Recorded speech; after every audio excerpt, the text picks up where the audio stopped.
Geographic distribution ಮೇಲೆ, availability of funds ಮೇಲೆ ನೋಡ್ರಿ, ಅವ್ರದ್ದು ವರ್ಡಿಂಗ್ಸೂ ನೋಡ್ರಿ.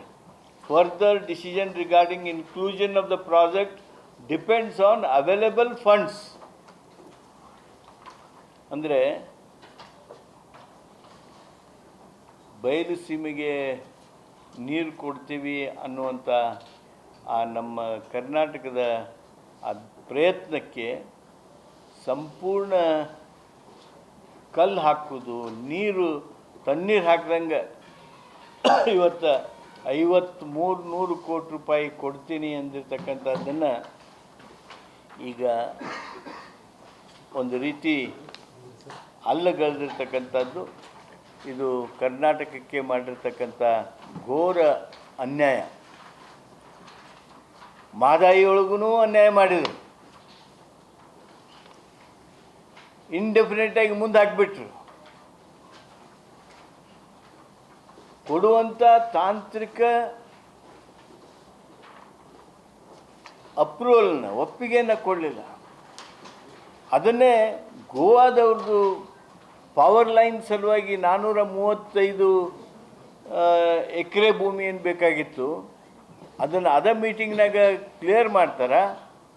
ಆಮೇಲೆ ಅವ್ರು ಸೆಂಟ್ರಲ್ ಮಿನಿಸ್ಟ್ರು ಅದನ್ನು ಬೇಗ ಭೂಮಿ ಕೊಡಬೇಕು, ಅರಣ್ಯ ಭೂಮಿ ಕೊಡಬೇಕು ಅಂಥೇಳಿ ಪತ್ರ ಬರೀತಾರೆ. ಅಲ್ಲಿ ಒಂದು ರೀತಿ ಅನ್ಯಾಯ ಮಾಡಿದರೆ, ಇಲ್ಲಿ 5300 ಕೋಟಿ ರೂಪಾಯಿಯ ಬಜೆಟ್ ಘೋಷಣೆಯನ್ನು ಸಹಿತ ಇವತ್ತು ಅಲ್ಲಗಳೆದಿರ್ತಕ್ಕಂಥದ್ದು ನಮ್ಮ ಗಮನಕ್ಕೆ ಈಗ ಬಂದು ಎಲ್ಲರಿಗೂ ಆಘಾತವನ್ನು ಉಂಟು ಮಾಡಿದೆ. ನಾನು ಕೇಂದ್ರ ಸರ್ಕಾರಕ್ಕೆ ಆಗ್ರಹ ಮಾಡ್ತೀನಿ, ಈ ರೀತಿ ನೀವು ಮಾಡುವಂಥ ಏನು ಕೆಲಸ ಇದೆ, ಇದು ಫೆಡ್ರಲ್ ವ್ಯವಸ್ಥೆಯನ್ನು ಅಶಕ್ತಗೊಳಿಸುವಂಥದ್ದು. ನಿಮ್ಮ ಬಜೆಟ್ ಘೋಷಣೆಯನ್ನು ನೀವು ಈ ರೀತಿ ಒಬ್ಬ ಅಧಿಕಾರಿಯಿಂದ ಪತ್ರ ಬರೆಸಿ ಅದನ್ನು ಅಲ್ಲಗಳಿತೀರಲ್ಲ, ಏನು ನೀವು ಜನರಿಗೆ ನೀವೇನು ಮಖ ತೋರಿಸ್ತೀರಿ? ಕರ್ನಾಟಕದ ಜನರಿಗೆ ಈ ರೀತಿ ಅನ್ಯಾಯನ you can't take Karnataka people for ride. ಕರ್ನಾಟಕದ ಜನರಿಗೆ ಆಗಿರ್ತಕ್ಕಂಥ ಈ ಅನ್ಯಾಯದ ಬಗ್ಗೆ ನಾನು ಕೇಂದ್ರ ಸರ್ಕಾರಕ್ಕೆ ಒತ್ತಾಯ ಮಾಡ್ತೀನಿ. ನಿರ್ಮಲಾ ಸೀತಾರಾಮನ್ ಅವ್ರಿಗೆ ವಿನಂತಿ ಮಾಡ್ತೀನಿ, ತಾವು ಏನು ಬಜೆಟ್ನೊಳಗೆ ಹೇಳಿದ್ದೀರಿ ಅದರಾಗೆ ನಡ್ಕೊಳ್ಳಿ.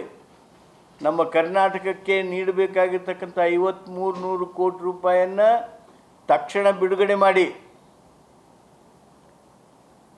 ಒಂದು ವೇಳೆ ನೀವು ನಿಮ್ಮ ಮಾತಿನಿಂದ, ನಿಮ್ಮ ಭಾಷಣದ ಈ ಒಂದು ಪ್ಯಾರನ್ನ ಗಾಳಿಗೆ ತೂರಿ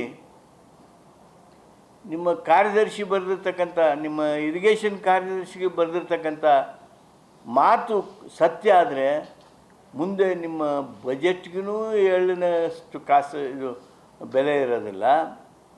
ಅಥವಾ ಜನ ನಿಮ್ಮನ್ನು ಸಂಪೂರ್ಣವಾಗಿ ಆಕ್ರೋಶದಿಂದ ನೋಡ್ತಾರೆ. ಇದು ವಿನಂತಿನೂ ಹೌದು, ಕೇಂದ್ರ ಸರ್ಕಾರಕ್ಕೆ ಒತ್ತಾಯವನ್ನು ನಾನು ಮಾಡ್ತಾಯಿದ್ದೀನಿ. ಈ ಕುರಿತು ನಾವು ಏನು ಮಾಡಬೇಕು? ಒಂದು, ರಾಜಕೀಯ ಒತ್ತಡ ಹಾಕ್ತೀವಿ. ಆ ರಾಜಕೀಯ ಒತ್ತಡ ಅಲ್ಲದೇ whether we can approach court of law, supreme ಕೋರ್ಟ್ಗೆ ಹೋಗಬೇಕೋ ಹೆಂಗೋ ಅನ್ನುವ ಆಲೋಚನಾ ಸಹಿತ ಬರೋದಕ್ಕೆ ಪ್ರಾರಂಭ ಆಗಿವೆ. ಗ್ಯಾರಂಟಿ ನ್ಯೂಸ್, ಸುದ್ದಿ ಖಚಿತ, ನ್ಯಾಯ ನಿಶ್ಚಿತ.